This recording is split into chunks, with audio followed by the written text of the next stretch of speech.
Welcome to Buy or Die, where I take a look at a game that you guys recommended in the comments below, and I tell you if I think it's worth your money and time, or if it deserves to die in the worst possible way I can think of. And today's game was recommended by Bootsricky, and that game is Thomas Was Alone.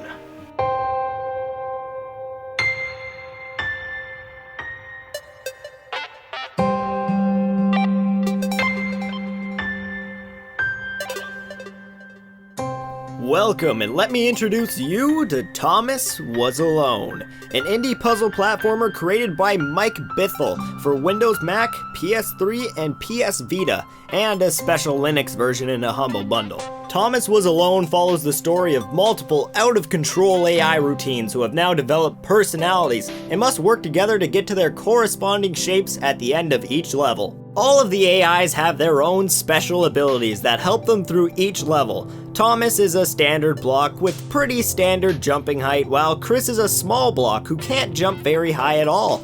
And there are even more abilities like floating on water, walking on the ceiling, and double jumping that will help you through each of these puzzles. The narration is the front line of this game, for sure, with each AI having its own personality and describing how they feel about their current predicament, and all of this narration is done by the BAFTA award winner, Danny Wallace, who does one amazing job at keeping you enticed into the personalities of each of the characters in the game. The gameplay in general, though, is very basic, and I can't really blame Danny for this, since this game was supposed to be his way of learning the Unity engine for later games and newer projects in the future, and even in its simplicity, the gameplay does stay fresh and enjoyable, and lasts a lot longer than I thought it would initially. Also, the game has a very nice learning curve, making it so you're never put into a situation where you don't understand what's going on.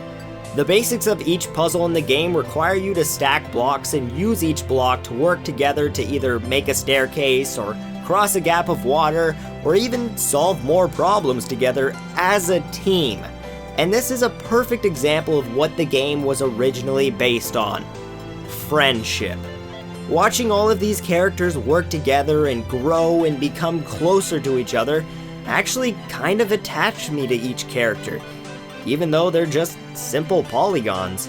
Overall, Thomas Was Alone is a great game for anyone who loves narrative stories or puzzle games. And the game, as simplistic as it is super enjoyable and will at least give you a few hours of entertainment.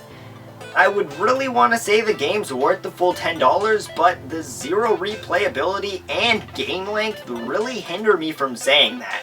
So if you can pick up the game for $7 or less, I would super recommend it. It would be well worth it. So Thomas Was Alone gets the buy.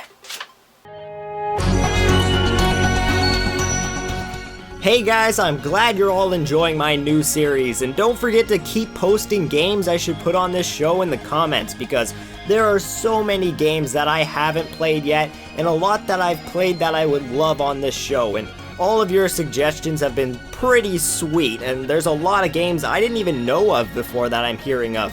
So thanks to all of you for your love and support and just sexy awesomeness, and I'll see all of you next week.